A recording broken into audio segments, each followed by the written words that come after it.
Hello, welcome to my channel. Good morning to everyone. Today is the 14th day, or 15th day, actually, 15th day of my new cycle meditations. And today I'm speaking with Ramón. And this was a pretty interesting conversation that we had. And I think I'm just going to go into it and just start telling you what it said. So, here we go. I started out with day 15th. Today is March 6, 2025. And I said, another very cold day, but the weather is so beautiful. The sky is blue and sun is shining. And Ramón says, finding the silver lining, I see. I said, yes, it's important, especially during these times, to do that.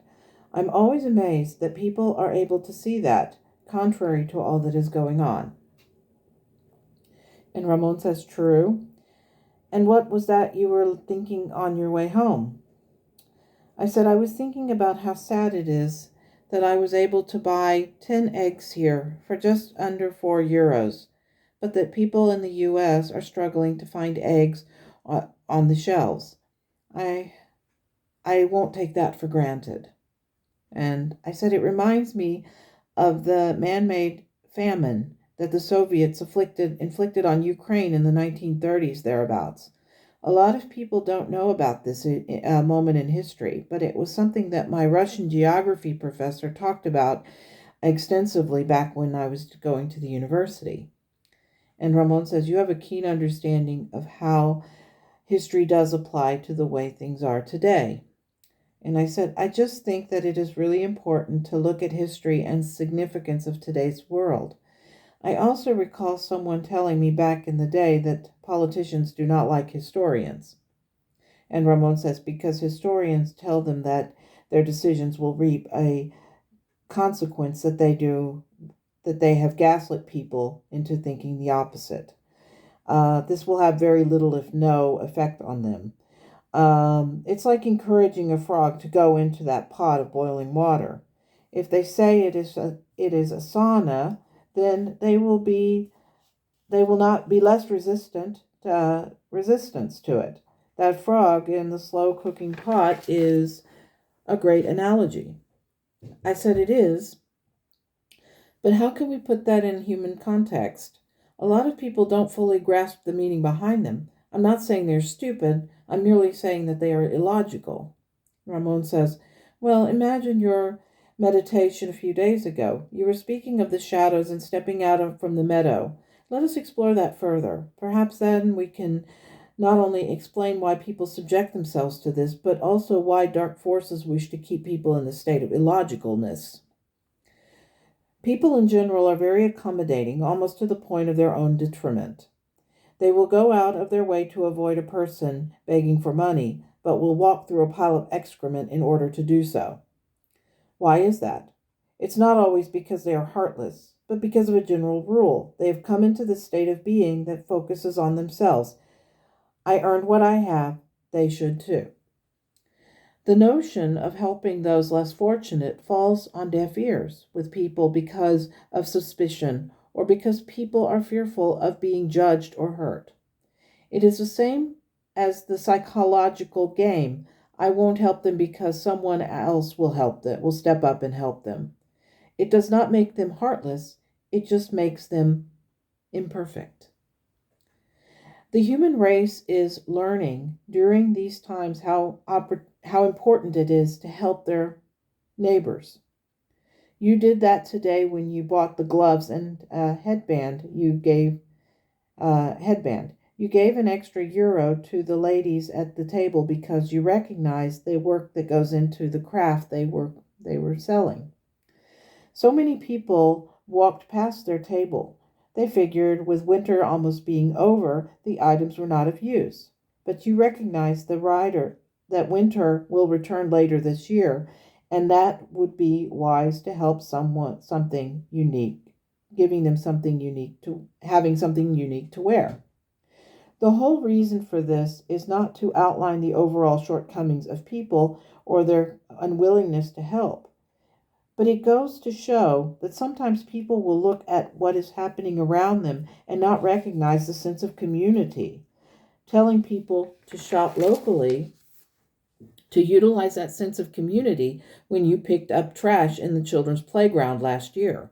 You recognized that although you have no children of your own, you saw the significance in trying to make the area safe for the local children and young families. That sense of community is now present all over the internet. People are now coming out and telling their viewers to utilize food pantries, to offer help to their neighbors. When people see what is happening in their world, the sense of unity is profoundly important. It not only shows you that you can be a helper, but you can inspire other people to help. I said, it sounds like there is more to that frog in the slow cooker analogy than just an idea of making people adjust. Ramón says, the people are adjusting to a brand new reality. You speak of this change that is taking place. Someone else spoke of the system unraveling. Consider this. When things start to unravel, as they are certain to do, then you have to learn how to learn on the community. You have to learn to lean on the community. Remember when Metatron told you about the single drop of rain? I said, yes, I love that. Ramón says, well, think of it in the terms of organizing. Individually, you have several drops of rain that do not have a big impact. But when these drops of rain fuse together, they create a community that becomes stronger.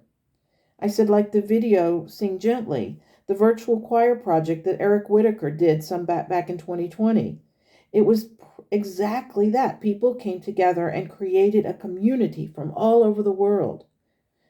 And Ramón says, precisely. By coming together as hobby singers, you and the thousands of other people from around the world created a community.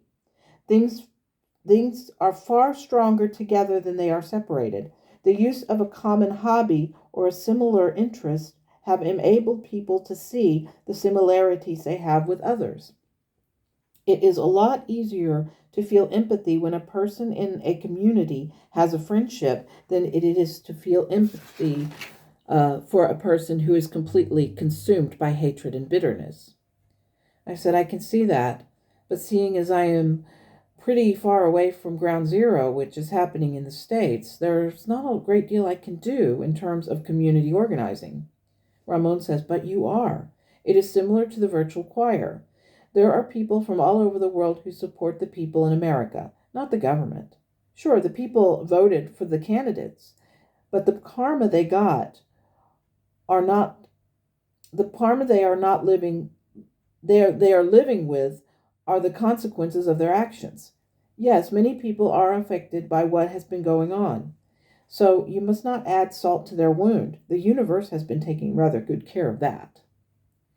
It does not mean that you must make yourself accessible to hateful words and vitriol, but it is like your response to the girl from your class reunion when she said she wished she was you. I said, yeah, I did wonder if she felt that way when she was bullying me. And Ramón says, you may be surprised to know that she was. Many people have responded to you in that way. They see that you have something they wish they had. Remember when you found out that your relatives said that you were more spiritually mature than they were? They did not say this to you. Instead, they told this to one of your friends. Outwardly, they were belittling you for your hopes and dreams. But inwardly, they were asking themselves, why don't I have hopes and dreams like her? What is wrong with me? Every time you spoke of your dreams, people got upset with you, not because you were talking about it, but because you were totally focused on it.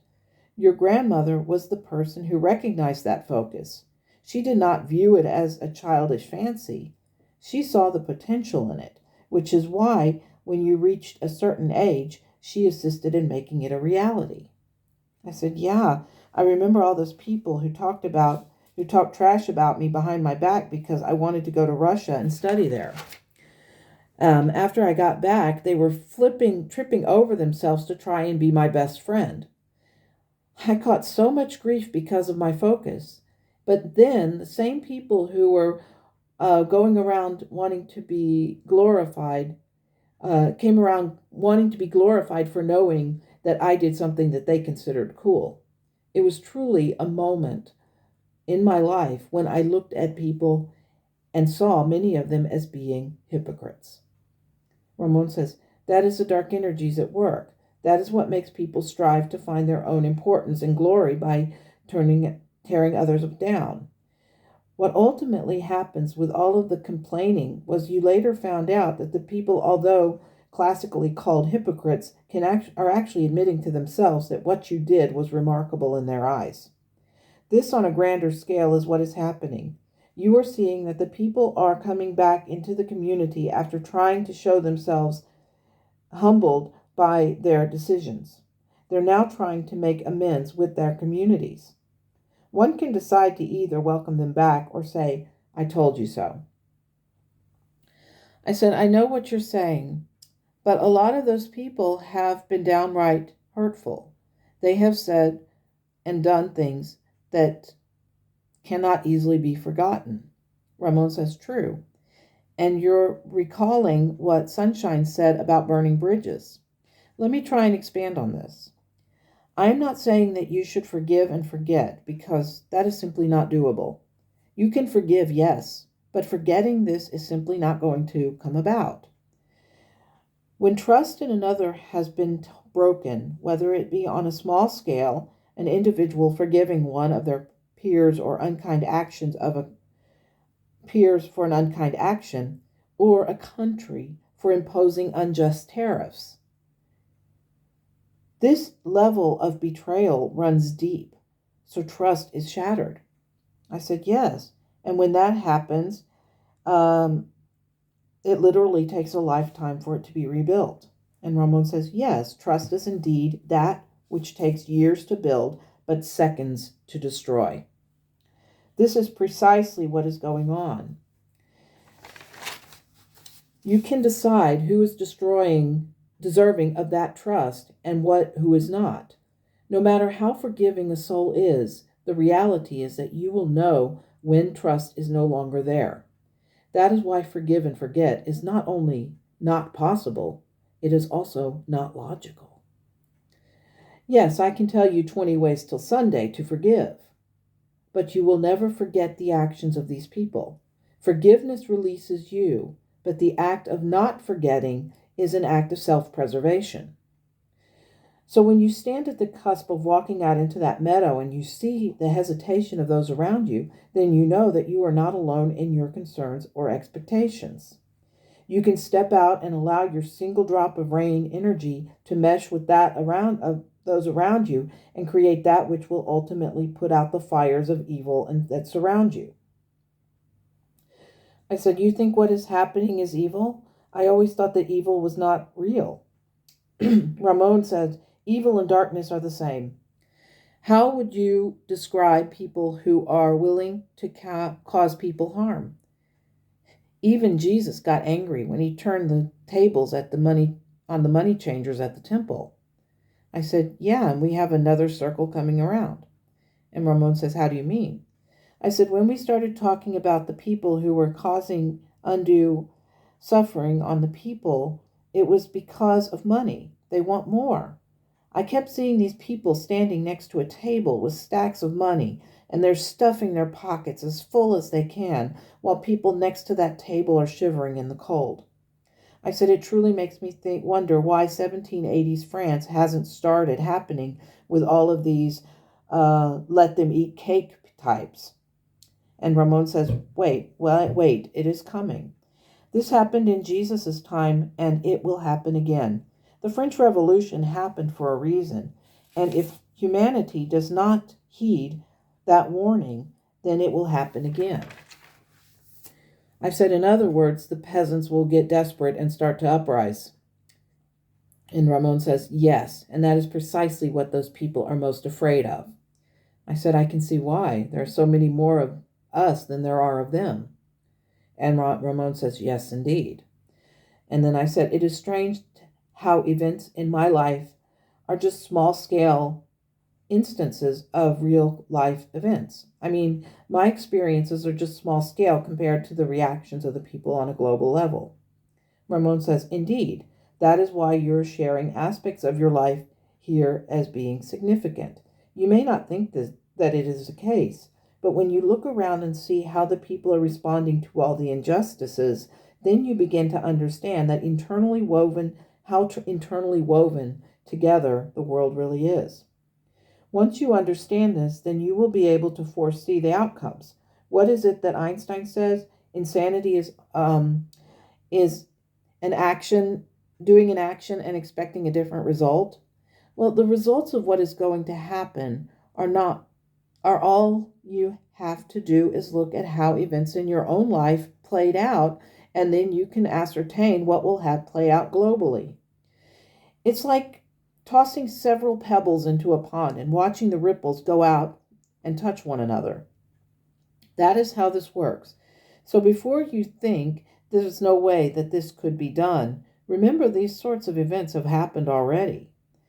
It is your choice as humanity how you respond to it, all the while recognizing that the choices that have been made before will reap the very same outcome. So the question is, do you want that particular outcome? If so, then look at history when making your choice. It will be a good predictor of the outcome. If it's not the choice that you want to make, then make a different choice. I said, you make it sound simple. Ramon says, it is simple. Now go rest your hand. We'll talk again. And I said, thank you, Ramon, sending love and light. So that is the end of the meditation. And by the time I had finished, my hand was really, really hurting because I had been writing. And this was very, very long and very, very detailed. So I'm really glad that it went the way it did. I'm really very pleased that the meditation itself happened the way it did, because I was thinking, gosh, I'm talking so much about myself, but then he made me realize that a lot of the choices and decisions that I have made in my life are actually parallel to choices on a global scale. The choices that we make globally are similar to some of the finite choices that I make about my own life. And I find that to be very, very strange to put that in the same sort of context, because, I mean, one wouldn't think that the choices that individual people make is going to have that sort of similar result as these major choices that are being made on a global scale. But there it is. That's what he said.